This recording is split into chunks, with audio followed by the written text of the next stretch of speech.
Terima kasih atas kesempatan yang telah diberikan. Perkenalkan, saya Vivi Mustika Wondal dengan NIM 22024-153 dari kelas 4TI 7 akan membahas mengenai materi design thinking, storyboard, user journey map, user story, mental model, dan conceptual model. Storyboard.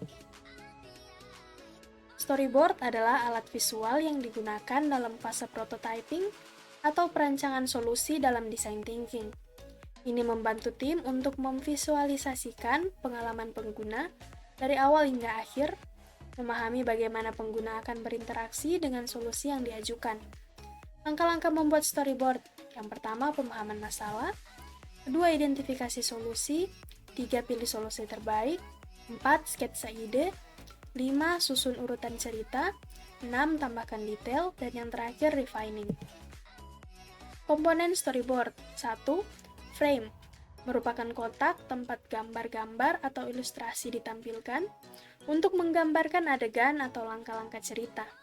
2. Deskripsi di sebelah atau di bawah setiap frame. Deskripsi atau keterangan singkat dapat ditambahkan untuk menjelaskan apa yang terjadi dalam adegan tersebut. 3. Anak panah dan notasi. Anak panah digunakan untuk menunjukkan alur pergerakan atau interaksi dalam storyboard. Notasi tambahan seperti teks tambahan atau simbol juga dapat digunakan untuk memberikan informasi tambahan. User Journey Map adalah alat dalam desain berpikir yang memvisualisasikan pengalaman pengguna dari awal hingga akhir. Ini membantu tim desain memahami perjalanan pengguna, mengidentifikasi kebutuhan yang belum terpenuhi, dan mengembangkan solusi yang lebih baik. Elemen-elemen utama dalam pembuatan user journey map yaitu persona, langkah-langkah pengguna, emosi dan persepsi, poin sentuhan atau touch points, pain point atau titik-titik masalah, opportunities atau kesempatan, timeline, visualisasi, dan iterasi. Dengan user journey map, tim desain mengidentifikasikan peluang peningkatan, pemecahan masalah, dan mengembangkan solusi lebih baik. Ini memastikan produk memenuhi kebutuhan dan harapan pengguna.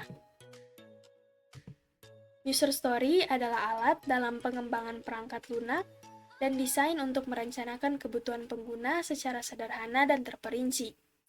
Biasanya terdiri dari satu atau beberapa kalimat yang menjelaskan tindakan atau kebutuhan pengguna. Komponen user story, yaitu pengguna atau user, kebutuhan atau need, 3, tujuan atau goals, dan yang terakhir manfaat atau benefit. Proses membuat user story. Yang pertama, identifikasi pengguna. Identifikasi siapa pengguna utama produk atau layanan yang akan dikembangkan. 2, pemetaan kebutuhan. Lakukan penelitian dan wawancara dengan pengguna untuk memahami kebutuhan, masalah, dan tujuan mereka.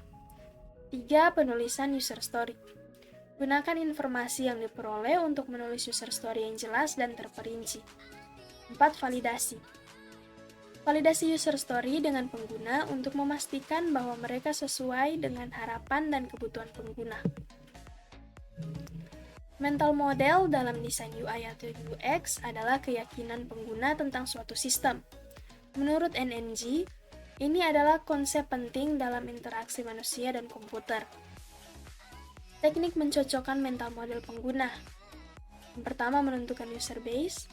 2, cari referensi. 3, wireframing dan prototyping. Dan yang terakhir, mempelajari tren desain. Konseptual model adalah representasi psikologis tentang cara melakukan tugas, digunakan secara intuitif untuk sistematisasi proses. Dengan mencerminkan model ini dalam antarmuka, desainer memudahkan pengguna untuk belajar menggunakan produk baru. Konteks konseptual model. Yang pertama, model konseptual dalam ilmu pengetahuan dan teknologi. 2, model konseptual dalam desain. 3, model konseptual dalam psikologi kognitif.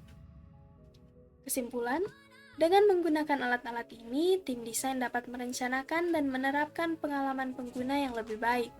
Dengan memprioritaskan kebutuhan dan emosi pengguna, produk dapat dirancang untuk lebih efektif memenuhi harapan mereka. Sekian dan terima kasih.